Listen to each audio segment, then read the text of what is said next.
Today it's still the Rabbi Moshe Pinto, so take the opportunity to light a candle, to pray to the tzaddik, and Be'ezat Hashem, in the merit of Rabbi Moshe Pinto. May HaKadosh Baruch Hu give us big beracha, v'atzlacha, and b'siyata teshmaya, and big Be'ezat Hashem, shefat b'lidah in the week to come, amen, kinetzu. Now, but this is the second Rabbi Moshe Pinto, not Rabbi Moshe Pinto the first, HaKagadol, but Rabbi Moshe Pinto the second, HaKatan. Just as a side note. You know, but there's a beautiful story of the Admomi Bez. We can learn a big lesson for our life. It said one time that the Admomi Bez had a student, a Chassid, a follower. That this student, this Chassid, was a very wealthy man, that he always walked after the Admor with blind eyes. Meaning no matter what the Admor told him to do, if it was to jump, to give tzedakah, whatever the Admor asked, he closed his eyes, said Amen, and did it. Never questioned the Admor, never went against the will of the Admor. He was a real Chassid of the Admor. One day, the circle of the world turned around, where this wealthy man, this wealthy Chassid, lat started to get into troubles of Parasha, and slowly by slowly he fell from his position, and he became a very poor person. One bad deal after another, and he lost everything. So this Chassid, what he did his entire life was not going to stop him now. His entire life, whenever he needed advice, a bracha, he would go to the Admor. Now that he fell from his position, he's not going to stop. So he went to the Admor, he asked the Admor, give me a bracha. And the Admor would always bless him. Big bracha, batzlacha, big success, Be'ezat Hashem. One day, this Chassid that used to be very rich, that now fell from his wealth, he had an idea. He said, you know, I have so many rich brothers. All my brothers are very wealthy. They have a lot of Parasha. Why don't I ask from them a loan? I'm going to take a sum of money, and then I'll be able to build Be'ezat Hashem what I had, return back what I had. So this man went to the Admor and he said, you know, I have an idea. I was thinking about going and asking for my brothers for a big sum of money, and I'm going to really start to build my life again. When the Admor heard this, he said, B'shum panim ba'ofen. No way. You're not going to take money from your brothers. Wait a little bit, and you're going to see the wave will return, and you will have big Parasha again. This man said, okay. A month passed. Nothing was happening. Parasha stayed the same. It wasn't growing. It was even getting worse. He returned to the Admor. He said, Rav, I don't understand. You told me that my Parasha would get better. My brothers can loan me right now $1 million. I just pick up a phone, I send them a letter, and they give me any sum of money I want. The Admor said, there's no way. Wait. You don't take a loan from your brother. And like that, a year, 2 years passed, where this Chassid was keeping the will of the Admor. But at a certain point, he said, Baka, enough. It's already 2 years where the Admor is telling me, just wait it out. I can right now solve all my issues. I have now opportunity to do deals, I just don't have the Parasha. I don't have the money to advance it. So this Chassid, he said, you know what? Even though the Admor told me not to, I have to. He sent a letter to his brothers, told his brothers, I need a loan of this and this amount of money. I didn't tell you, but I fell very badly for my Parasha. And please find the generosity in your heart to give me the sum of money. As soon as the brothers received the letter, they said not only that we're going to give him what he asked, we're going to give him much more than what he asked. So they sent him bags of gold and bigger sums of money in order for him to restart building his life again. This man took the money, started to do some deals, and that started to grow, until he returned back to his original wealth. Once he returned back to his original wealth, he started to feel that he's not feeling very well. Then he went to the doctor, and the doctor said, you know, unfortunately, you have a disease where you will not be able to heal from it. So he got sick and he fell into the bed.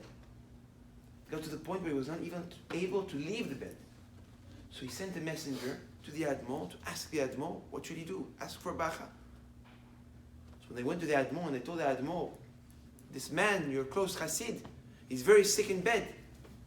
So the Admor looked at him, at this messenger, and he said, tell that the Chassid, my good friend, that I was trying to warn him, I was trying to hold him back from going down this path. So the Chassid said, what do you mean? He said, Mishamayim, up in the sky, 2 years ago they already written that that person was supposed to die. But what I did is I prayed and I asked for HaKadosh Baruch Hu, please make him poor for a certain amount of period of time, in order, like what we say in the Gemara, that anik nechshav kemet. Exactly. But the Gemara says that a poor person is considered to be a dead person. So that Moshe said, I prayed for him to lose his Parasha in order for him to be considered dead, and then once he's considered dead, Yitzhak will leave him alone. And as soon as his mazal will flip, his Parasha will return. But he asked early, and he saw this period of hardship, period of hard Parasha as a punishment, and he wanted to escape it. So he escaped that period of poverty, but now look at it. So the messenger said, pray for him to become poor again. Pray for him to fall. Once he will fall again, he will be already, that's it. So Moshe said, that's it. Yitzhak, the Satan is already on top of him. So now, what do we learn from this story?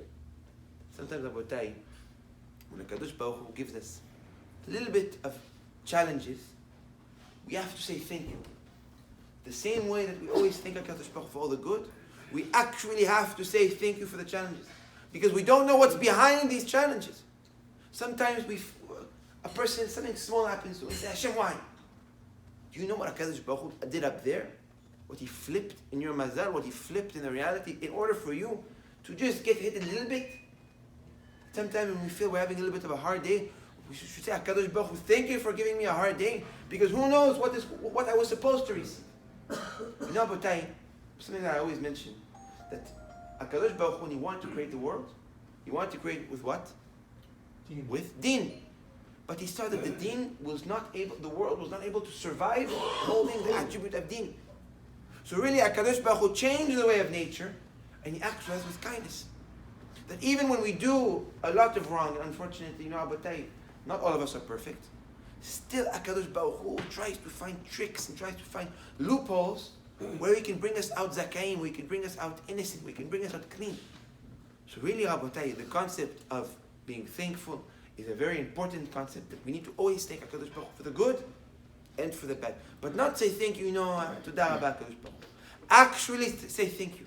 Because we don't know what's the gift that is hidden behind all these. In the story with Shlomo HaMelech, we see Shlomo HaMelech, the man that wanted to learn the language of the animals, and he learned the language of the animals, and we know what the Zohar say, that the birds, they know a person's mazal.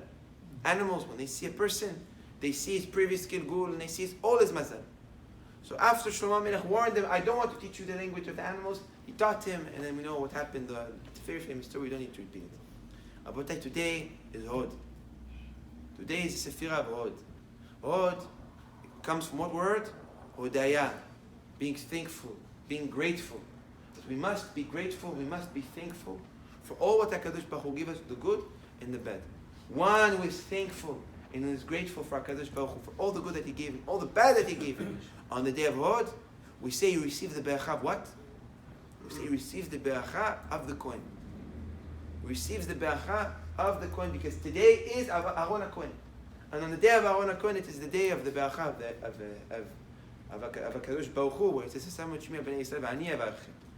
HaKadosh Baruch Hu Be'ezrat Hashem give everyone big beracha and tzlacha. And may HaKadosh Baruch Hu give us only good things to be thankful of. Amen. Yom Tov Mevorach.